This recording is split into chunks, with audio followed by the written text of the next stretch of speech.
Lancer un podcast est une excellente chose, mais le faire perdurer et le développer sur le long terme est ce qui vous aidera bien évidemment à faire la différence. J'ai bien conscience que c'est un format qui nécessite beaucoup de temps, beaucoup d'organisation, ça va nécessiter également de l'énergie. Et c'est pour ça que dans cette vidéo, je vais vous partager 4 astuces de productivité qui ont fait la différence pour moi. Parce que s'il y a une chose, je pense, à ne pas négliger, c'est que grâce à ce format, eh bien, vous créez une vitrine, vous créez un média, ce qui vous aidera par la suite à monter différents projets, à rejoindre des organisations si vous le souhaitez. Le fait d'avoir un podcast que vous entretenez depuis des mois, voire des années, forcément, ça va jouer en votre faveur pour la suite. Alors, avant de commencer directement dans les astuces, je voulais quand même parler avec vous du fait de définir un système de production. Puisque avant de vous attaquer à la mise en place de différents process pour votre podcast, il va falloir définir un planning de production si ce n'est pas encore fait. Vous allez avoir besoin de déterminer combien d'épisodes vous allez diffuser par mois, voire par semaine, pour les plus motivés d'entre vous. Vous allez devoir également déterminer la durée de ces épisodes. Là, il va falloir clairement prendre en compte votre audience cible. Si vous lancez un podcast à destination des mamans, vous savez que ce sont des personnes qui n'ont pas énormément de temps, et donc il va falloir privilégier les épisodes de 20 minutes ou moins, plutôt que les épisodes de 40 minutes ou plus. Il faut également décider si vous allez produire vos épisodes par saison, donc à certaines périodes de l'année, avec un nombre spécifique, ou si au contraire, vous allez diffuser de nouveaux épisodes tout au long de l'année à un jour précis. Je tiens quand même à vous rappeler qu'ici, il n'y a pas de bonne ou de mauvaise façon de faire. Le but, c'est que vous teniez le rythme, donc il va falloir être réaliste. Ça ne sert à rien de vous engager à diffuser un épisode par semaine toute l'année si vous n'avez pas encore fait de place dans votre agenda et dans votre calendrier. Si vous êtes une personne qui est déjà pas mal occupée, optez plutôt pour des saisons. Une saison, ça peut être 6 épisodes, ça peut être 12, ça peut être 24. Encore une fois, c'est vous qui décidez, il n'y a pas de règle. Il faut juste que vous soyez au clair sur la situation globale et sur ce qui vous attend. Ensuite, j'aimerais vous rappeler qu'il est important de se fixer des objectifs. Parce que mine de rien, c'est ce qui va vous aider à rester motivé, c'est ce qui va vous challenger. Vous saurez toujours pourquoi est-ce que vous produisez vos épisodes, certes parce que vous avez envie de transmettre et que vous aimez ça, mais quand on a des petits paliers à atteindre, et ben c'est toujours plus motivant. Vous pouvez vous fixer un objectif en nombre d'écoutes ou de téléchargements sur une certaine période. Vous pouvez vous fixer un objectif de X pourcentage de croissance sur une période donnée. Vous pouvez également vous fixer comme objectif d'interviewer X personnes sur votre podcast, par exemple 7 personnes dans les 6 prochains mois, ou encore vous pouvez vous fixer pour objectif d'interviewer une personne que vous admirez. En gros, c'est une étape qui est un peu importante parce qu'elle va vous aider à donner le meilleur à chaque fois. S'il y a une personne dont vous adorez le travail et que vous rêveriez d'interviewer sur votre podcast, forcément, vous savez que vous devez déjà en amont donner le meilleur sur votre émission pour que lorsque vous allez pitcher cette personne, eh bien elle aura déjà un bon aperçu, quelques épisodes à écouter, de la qualité, etc.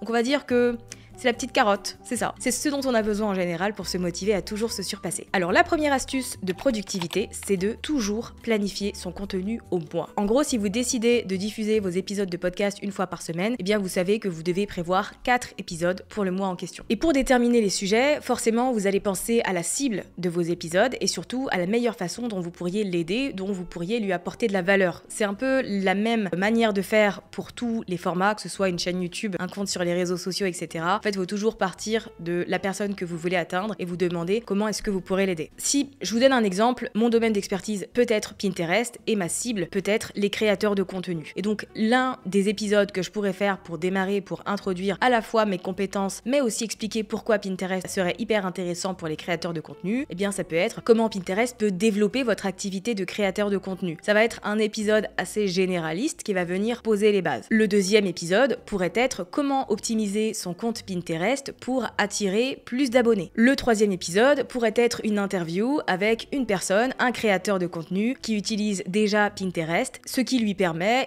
d'obtenir certes une audience plus grande, mais aussi d'obtenir des collaborations et de gagner de l'argent. Le quatrième épisode pourrait être comment créer du contenu qui va susciter de l'intérêt sur Pinterest. Donc comme vous pouvez le constater, c'est pas hyper difficile de trouver des idées de contenu, mais pour ça, il faut savoir à qui on s'adresse et il faut surtout apporter de la valeur et faire les choses de manière progressive. Là, je vous ai pondu 4 idées d'épisodes de podcast parce que je sais à qui je m'adresse et je sais aussi comment je pourrais aider. Bien évidemment que ce n'est pas mon cœur de domaine, je ne suis pas experte en Pinterest, mais en fait c'est facile de décliner la thématique, surtout quand on démarre de zéro parce qu'il y a tout à explorer. Donc la première étape c'est ça, vous vous posez tranquillement, une fois que vous avez décidé si vous partez sur des saisons ou sur un rythme hebdomadaire, eh bien vous allez déterminer les différents sujets pour le mois. Faut vraiment juste se poser et penser les choses de manière logique et surtout toujours vous demander comment est-ce que les gens gens vont pouvoir bénéficier, qu'est-ce qu'ils vont apprendre à travers le contenu que je produis. Parce que c'est ça qui va faire la différence. C'est ce qui fait que les gens vont revenir sur votre podcast et continuer à écouter vos épisodes. C'est parce que vous leur apportez de la valeur, vous leur permettez d'apprendre des choses, vous les inspirez, vous les divertissez, etc., etc. C'est la première étape, c'est la première astuce et la plus importante. On ne réfléchit pas à ces contenus la veille pour le lendemain. Faut toujours prévoir les choses parce que c'est ce qui va vous aider. Une fois que vous avez les sujets de vos épisodes de podcast, vous n'avez plus qu'à passer à la production. Ça va beaucoup plus vite. Si vous avez les 4 premiers épisodes pour votre podcast, eh bien ça va vous aider à prendre de l'avance. Et ça, c'est pas négligeable. Donc pensez-y. Ça, c'est juste la base. Une fois que c'est fait, on passe à l'astuce numéro 2 qui est le fait de créer un modèle d'épisode. Peu importe le logiciel d'enregistrement que vous utilisez pour enregistrer votre podcast, que ce soit GarageBand, Audacity, Adobe Audition, etc., etc. En fait, l'outil, vraiment, on s'en fout. Ce qui est important ici, c'est que vous allez vous créer donc un modèle sur lequel vous allez vous baser à chaque fois que vous allez avoir envie de créer un nouveau contenu. Vous allez ouvrir un nouveau document sur votre logiciel d'enregistrement, un nouvel épisode, une nouvelle piste à enregistrer. Donc moi, je vais vous montrer un petit exemple sur GarageBand. Et donc là, vous allez tout simplement créer 3 pistes. La piste avec le jingle, la piste avec éventuellement les virgules si vous en avez, et la piste avec l'outro. Donc les virgules étant les musiques de transition. Si vous décidez d'en mettre, ça rythme un peu plus l'épisode, on va dire, et ça permet de créer une vraie démarcation entre les différents points que vous abordez. Donc une fois que vous avez créé tout ça, vous cliquez sur enregistrer sous, vous le renommez nouvel épisode, et vous, à chaque fois que vous allez enregistrer un nouvel épisode de podcast, vous allez partir de ce fichier-là. Vous allez l'ouvrir et vous allez travailler directement dedans. Ça vous fait gagner du temps parce que votre jingle est déjà là. Vous avez déjà les virgules, vous avez déjà l'outro, donc vous n'avez qu'à enregistrer le contenu, et ensuite, une fois que vous avez fini et que vous êtes dans la phase de montage, vous n'avez qu'à faire glisser les éléments, par exemple les virgules. Si vous savez que vous avez une transition qu'à la minute 3:45, vous passez au point numéro 2, et vous mettez la petite musique de transition à ce moment-là. L'outro, pareil, vous la faites glisser jusqu'à la fin, et ça vous évite d'aller dans vos documents, dans vos fichiers, de rechercher le jingle d'introduction, de vous dire ah mince, c'est plus celui-là parce que je l'ai mis à jour, etc., etc. En fait, vous avez tout au même endroit. Donc quand il est question de produire et surtout de monter, c'est beaucoup plus simple. Alors, on est à la moitié des astuces de productivité en termes de podcasting. Si vous avez envie de lancer votre podcast, ou en tout cas que vous l'avez lancé mais que vous pataugez encore un peu, sachez que j'ai écrit un livre juste ici qui s'appelle Build Your Podcast, dont je vous mettrai le lien dans la description pour les personnes que ça intéresse. Et dedans, vous avez tout ce que je sais en matière de podcasting pour vous aider non seulement à lancer un podcast, mais aussi à vous organiser, à créer du contenu plus efficacement, le monétiser, le faire connaître, etc., etc.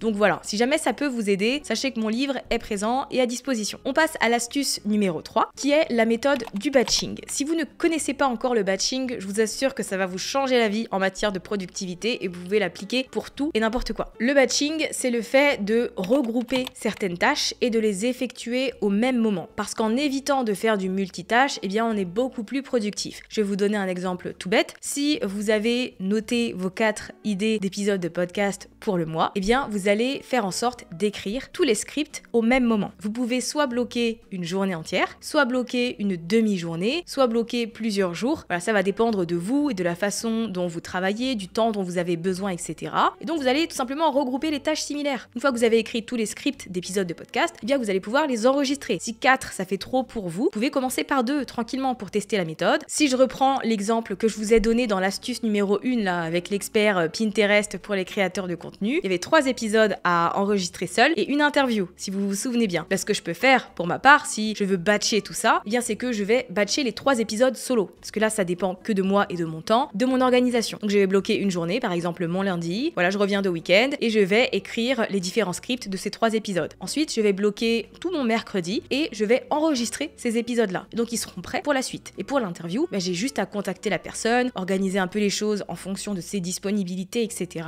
Ensuite, voilà, je fais l'enregistrement, je monte et je suis tranquille. Mais au moins les 3 qui ne dépendent que de moi, je suis en mesure de les faire en fonction de mon propre chef. Pensez-y, plutôt que de faire vraiment les choses un à la fois, l'idée c'est de faire du monotâche. Voilà, c'est ça. L'idée c'est de faire du monotâche plutôt que d'éviter de commencer le matin à créer quelques réels, ensuite faire une pause à 10h pour répondre à quelques mails, reprendre à 14h, commencer à écrire le script, s'arrêter, refaire quelques stories, revenir sur le script. En fait, ça, il faut arrêter, c'est pas du tout productif et ça vous éparpille un peu dans tous les sens. C'est pour ça aussi que dans ma vidéo sur mon organisation avec Google Agenda, je vous disais que j'avais des thématiques sur mes jours de la semaine parce que ça me permet de batcher en fait et de regrouper les tâches similaires au même endroit. C'est une vidéo qui est hyper importante pour les personnes qui ont besoin d'aide sur l'organisation, mais gardez en tête que le batching, c'est hyper pratique. Je suis sûre que c'est un terme que vous avez déjà entendu parce que le batch cooking, le meal prep, c'est essentiellement la même chose, le meal prep. C'est du batching. C'est qu'en fait, les gens vont préparer tous leurs plats de la semaine le même moment, en général le dimanche. Ils vont batcher tous les plats. Donc c'est le même concept et vous pouvez faire la même chose avec votre podcast, ce qui va vous faire gagner du temps. On passe ensuite à la 4e astuce qui est en rapport avec les interviews. Donc si vous êtes le genre de personne qui a prévu de faire quelques interviews sur son podcast ou qui a un podcast essentiellement d'interviews, il est indispensable de processer tout ce que vous avez à faire. À partir du moment où vous avez déjà ce qu'on appelle des SOP, System Operating Procedure.